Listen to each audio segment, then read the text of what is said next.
Hi, welcome to my kitchen. My name is Sue, and today we're going to make a Greek favorite, roast leg of lamb. I hope that you'll give it a try. When spring comes around, lamb is available and it's often on sale, and there's nothing better than a nice roast leg of lamb, especially Easter Sunday. That is the traditional food for all Greek families. So today we're going to make that, and this recipe and all other recipes from this show can be found on our website, Tweeton.com. Be sure to look us up. You'll find not only the recipes, but links to other exciting Greek sites where you'll learn more about Greek culture and find some even more interesting recipes. So let's get started. To make a roast leg of lamb, of course, the first thing you need is a leg of lamb.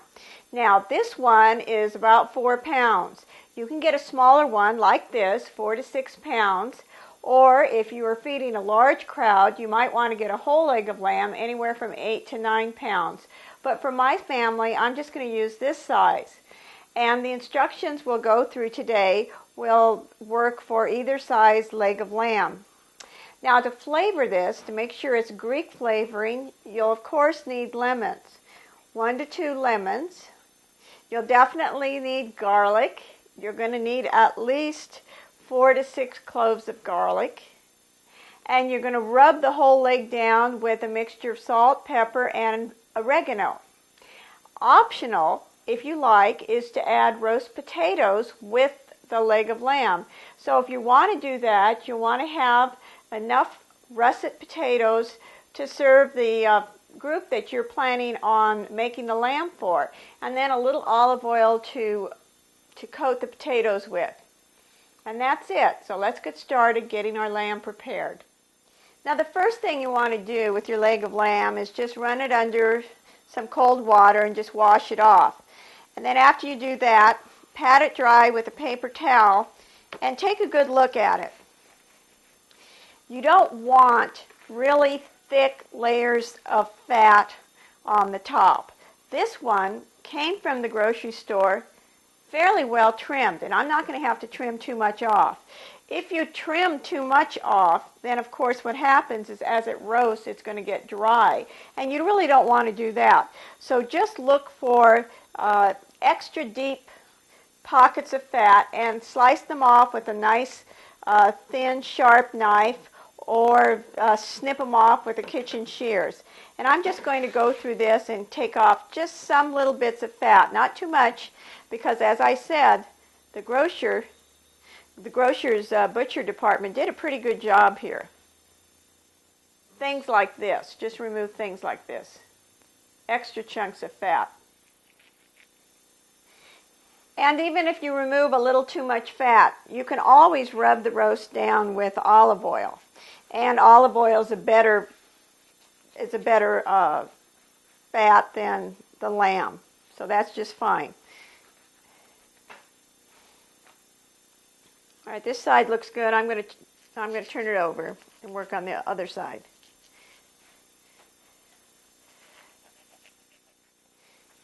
The lamb leg is covered with this kind of membrane-y thing here, and you can remove that. That's called the fell. Makes slicing and cooking easier. Makes the lamb easier to slice into and eat. It's just a little preparation. Doesn't take too much time. And these purpley blue marks that you would see on the lamb fat, this is the mark of the USDA inspector. There's nothing wrong with it. If you can remove it from the fat, that's fine. But it has nothing to do with the lamb being bruised or anything. Actually, it's a good sign. It means that this lamb was a good little lamb, and it made it to market, and the U.S. government approves of it. We wouldn't want to eat anything the U.S. government doesn't approve of. Here's my nicely cleaned lamb. It doesn't have too many big pockets of fat anymore.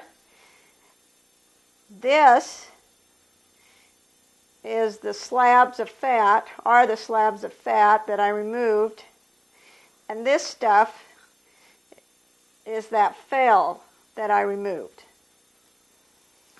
And now the lamb is really nice and ready to go into the roasting pan. And today's lamb is a lot leaner than lamb in the past and has a much nicer flavor. So it'll be a really nice roast, and I think I will rub it with some olive oil because I was so fastidious in clearing off extra fat. So into the pan it goes. Now, as with all raw meat, raw fish, raw chicken, be sure you take the time to clean any of your carving utensils. And I'm going to do this right now. I'm going to clean this and clean up my hands because I don't want to spread any bacteria around my kitchen. Now, you didn't really think we could get away without using garlic. For roast lamb, you'll need anywhere from 4 to 6 cloves of garlic. Of course, if you used more, that wouldn't hurt. So get some nice cloves of garlic. And we're not going to crush them. We're not going to mince them. Actually, we're going to make nice thick slivers. If I can ever get the cloves removed from the head. Come on. 1, 2, 3. Okay, this is my roast lamb, so we're going for 6. So we have 6 cloves of garlic. I'm just going to remove the dry outer skin, and then I'll show you what to do. Just remove any dark pieces, bruised pieces of garlic, sections of garlic you find. Okay, we have our cloves of garlic. And as I said, we're not going to chop them, we're not going to mince them, we're not going to run them through a press. What we're going to do is slice them into slivers. What you want are thick slivers, maybe about 1/4 of an inch thick. You don't want them too thin or you won't be able to work with them.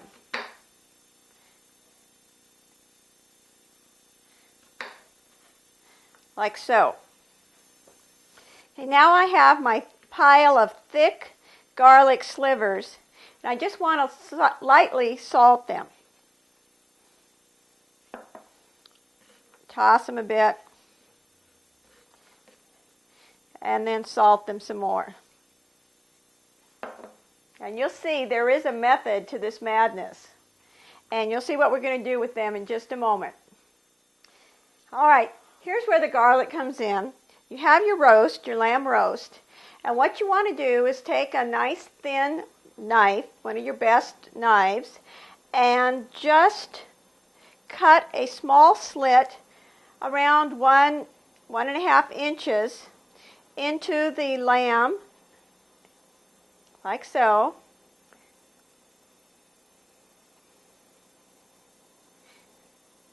And where you have your slit, take 1 or 2 of those salted slivers of garlic and just push it down. What this is going to do is infuse that delicious garlic flavor throughout all the roast, and because the garlic's salted, it will actually salt the inside of the roast, not just the outside.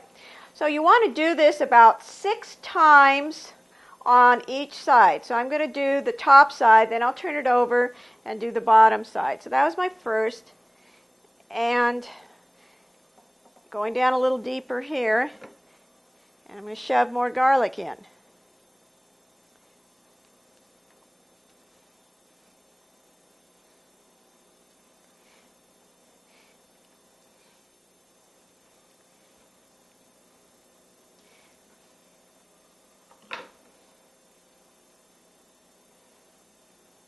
And this is a technique that you could use with any kind of roast, including chicken and turkey. Now I've done about 4 or 5 slits on this side of the bone, and then 2 on this side of the bone.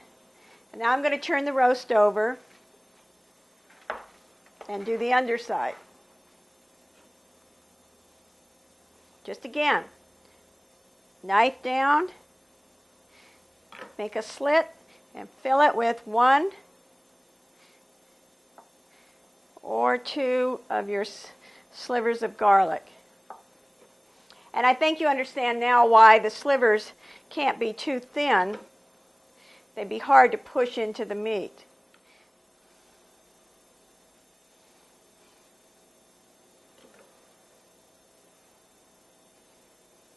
And this will make the lamb roast taste absolutely delicious. It's so much better than just sprinkling garlic powder on the top or just rubbing it with minced garlic, something like that. This is my last clove.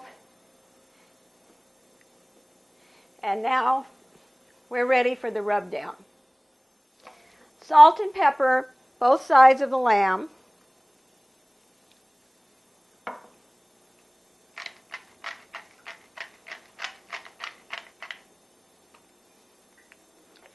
And sprinkle each side with about a teaspoon of oregano.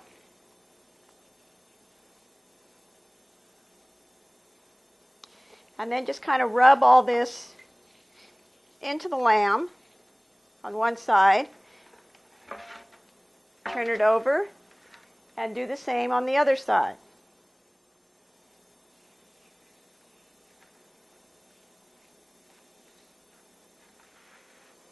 Now we've got garlic in the lamb, we've got oregano, and it's been salted and peppered. So the next flavoring, of course, is the Greek standard lemon. And you can add the juice of 1 or 2 lemons. Just pour it right on top of the lamb, and then it goes into the oven.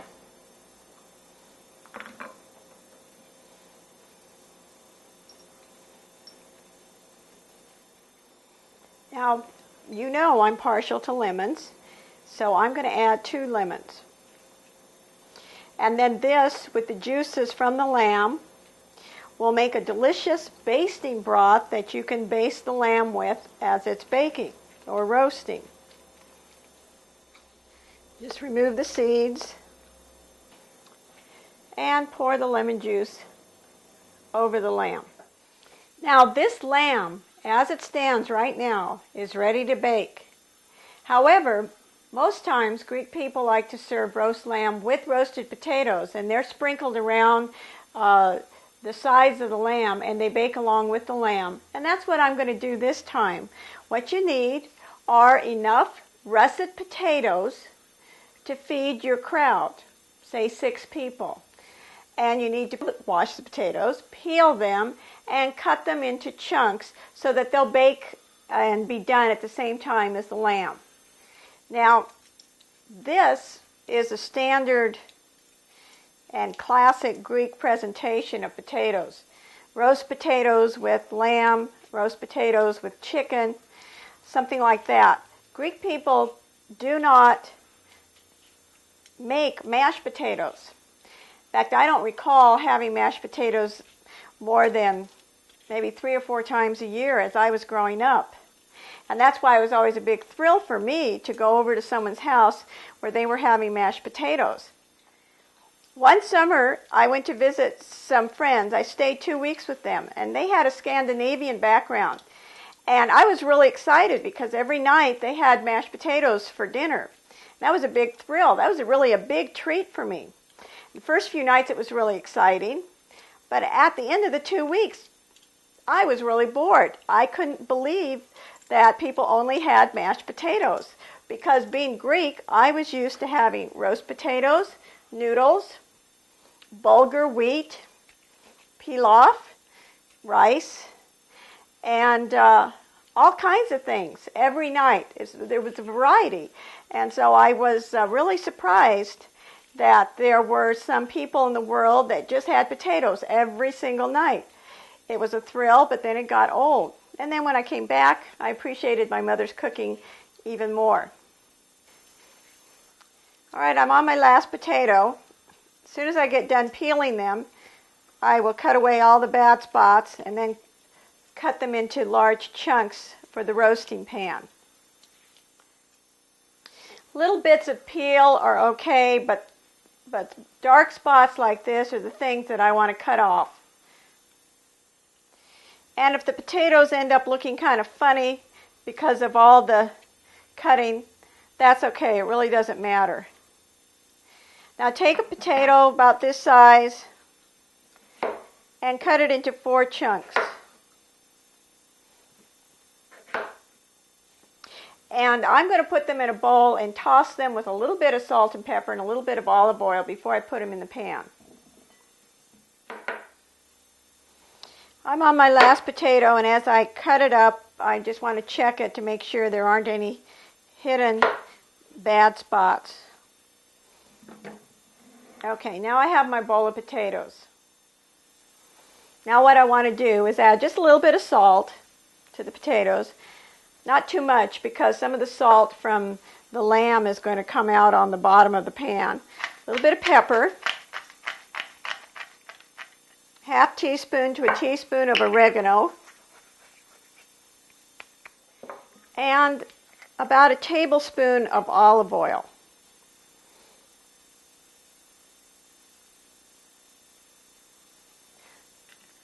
The lamb is not that fatty right now. I've trimmed off a lot of the fat, and the kind of lamb we get nowadays isn't that fatty to start with. So there might not be a whole lot of fat for the potatoes to cook in. That's why I've added a little bit of olive oil. Just toss this with your hands or a spoon, I suppose. Get the potatoes coated with the olive oil, the salt, the pepper, and the oregano. And then just start dropping them around the sides of the lamb roast.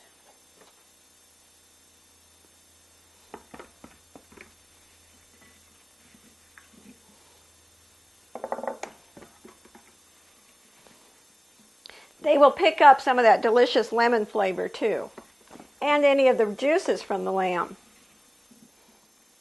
And that's just about it. I got to clean my hands up before I go on to the next step and get the lamb ready for the oven. I'd like to say a word about traditional classic Greek flavor combinations. There are really 3 great flavor combinations that Greeks use for almost all of their cooking. The first is the classic olive oil and lemon juice. This is used as a dressing for salads. Greek people loved green leafy vegetables, and they don't cook them with butter. They serve them with a dressing of olive oil and lemon juice. Things like spinach, Swiss chard, beets with their beet greens, any kind of mustard greens, anything from the cabbage family, Brussels sprouts, broccoli, cauliflower, and in addition, the famous Greek dish, which is baked chicken with roast potatoes, that's also flavored with lemon juice and olive oil and a little bit of the Greek oregano. Now another flavor combination that's widely used is a combination of oregano, dill, and mint.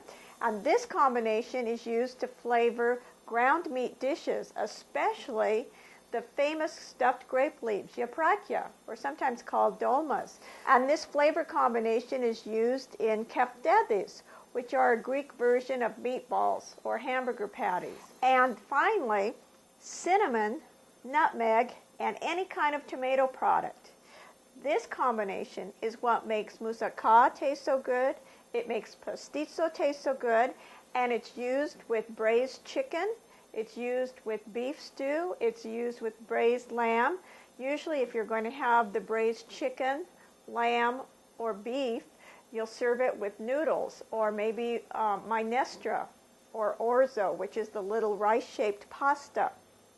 But this is a traditional and classic combination, the tomato with cinnamon and nutmeg. And of course, all 3 of these combinations, whether it's the olive oil and lemon juice, or the oregano, dill, and mint, or the cinnamon, nutmeg, and tomato, all 3 of these combinations absolutely have to have onion and garlic. So here on this table, you see the main classical, traditional Greek flavor combinations that make Greek food unique from any other cuisine. Because this lamb is pretty fat-free right now, I'm going to spray the top with a little olive oil spray.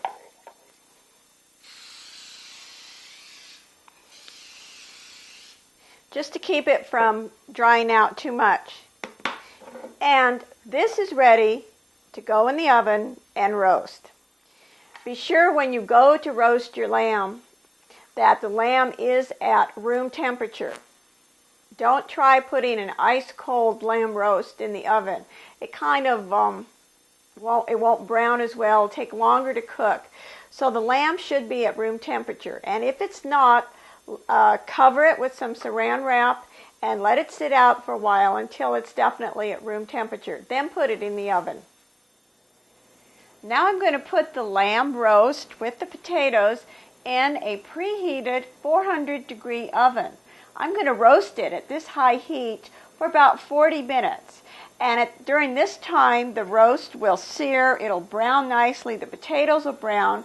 Then, after the 40 minutes, I'm going to turn the heat down to about 325 and continue the roasting. Also, when I turn the roast down, I'll probably stir the potatoes up a bit and baste the roast. So here goes, into a 400-degree preheated oven for 40 minutes to brown nicely. It's been 40 minutes and the roast has been baking now at 400 degrees. I'm going to turn the heat down and also just check the roast and kind of stir up the potatoes a bit.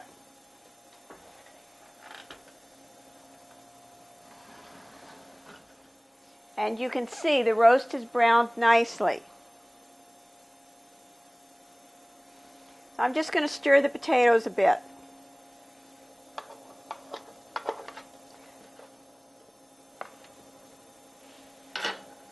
And kind of shake things up to distribute the juices.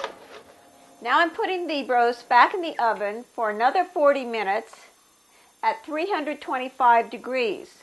So in it goes now at 325.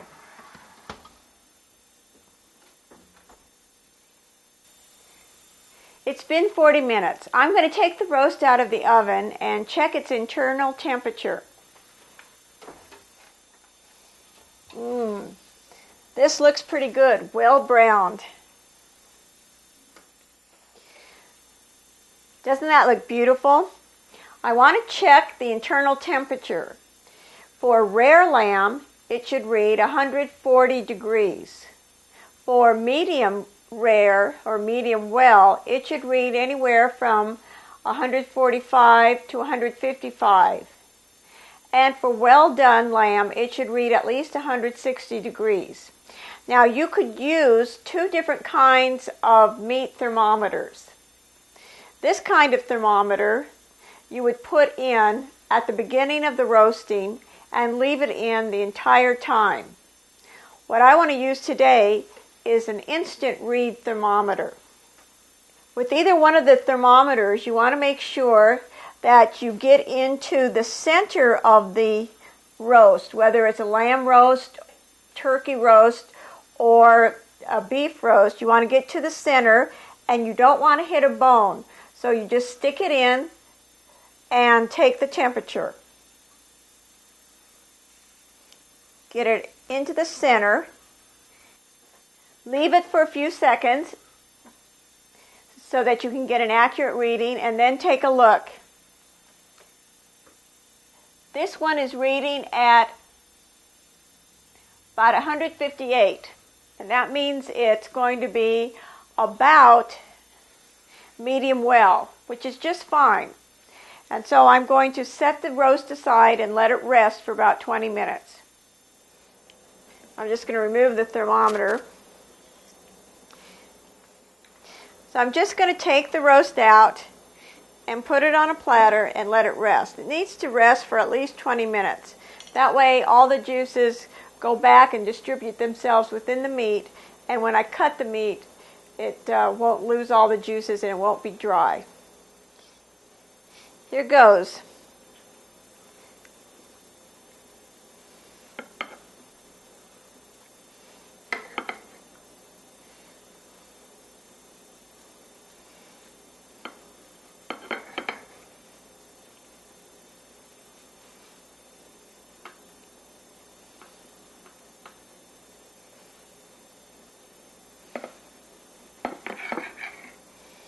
Now look at this lovely slice. It got one of the garlic cloves in it. So that'll be a special treat for someone. And here's one of the garlic slivers popping out.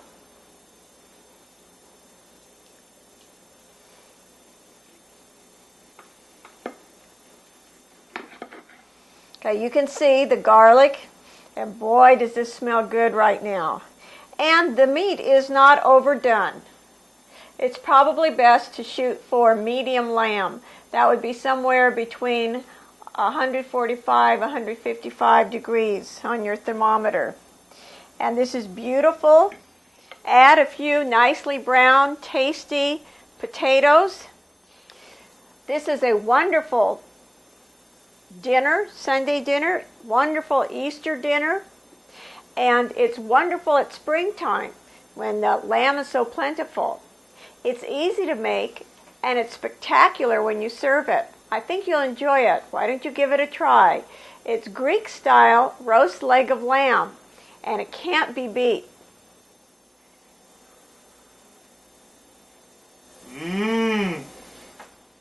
I told you it was good.